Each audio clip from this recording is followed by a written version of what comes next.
Hi friends, welcome to my channel. ఇప్పుడు నేను చదివి వినిపించబోయే చందమామ కథ పేరు రాజద్రోహి. విశాల దేశాన్ని విజయేంద్రుడు అనే రాజు పాలిస్తూ ఉండేవాడు. ఆ దేశంలో ఎవరైనా కొత్త భవనాలు కడుతున్నప్పుడు, చెరువులు కానీ వ్యవసాయపు అవసరాలకు కొత్త కాలువలు కానీ తవ్వుతున్నప్పుడు అనేక పురాతన శాసనాలు బయటపడుతూ ఉండేవి. అవి వివిధ కాలాలకు సంబంధించిన శాసనాలు కావటంతో రకరకాల భాషలలో ఉండేవి. ఆ శాసనాలను విశాల దేశ భాషలోకి తర్జుమా చేయడానికి విజయేంద్రుడి కొలువులో ఆయా భాషలు నేర్చిన పండితులు కొందరు ఉండేవారు.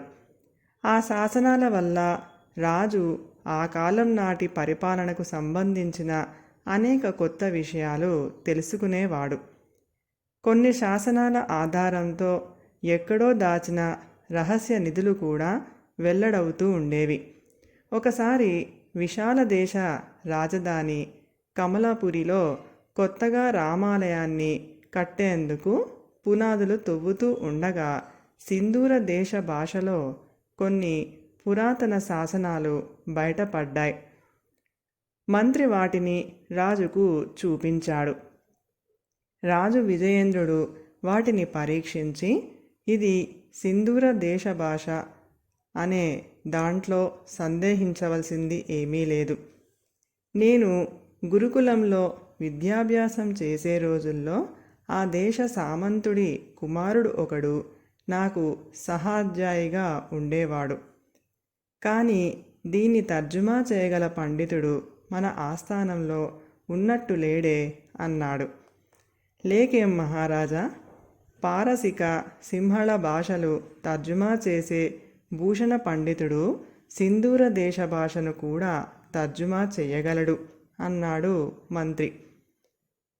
భూషణుడికి సింధూర దేశ భాష వచ్చునని ఈనాటి వరకు నాకు తెలియదు అన్నాడు రాజు. నాకు ఈ విషయం ఇంతకు ముందే తెలిసింది మహారాజా.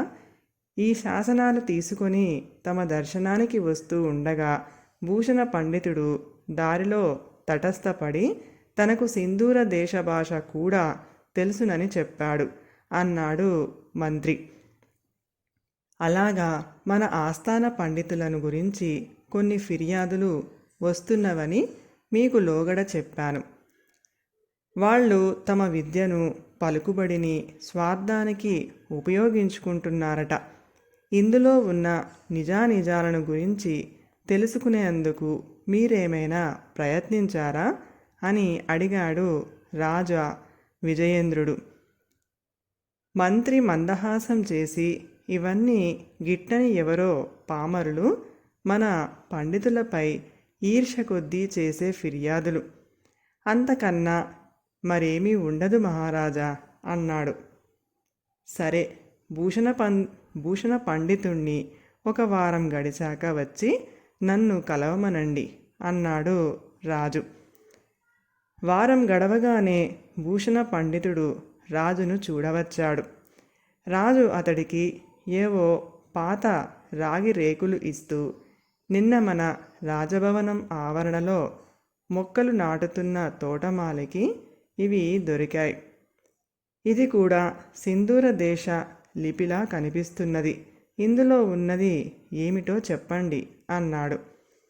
భూషణుడు రాగిరేకుల మీద ఉన్నది చదివి, మహారాజా, ఎవరో భూస్వామి తన తదనంతరం ఆస్తిని కొడుకులకు ఎలా పంచుకోవాలో వీటిలో ఉన్నది అన్నాడు.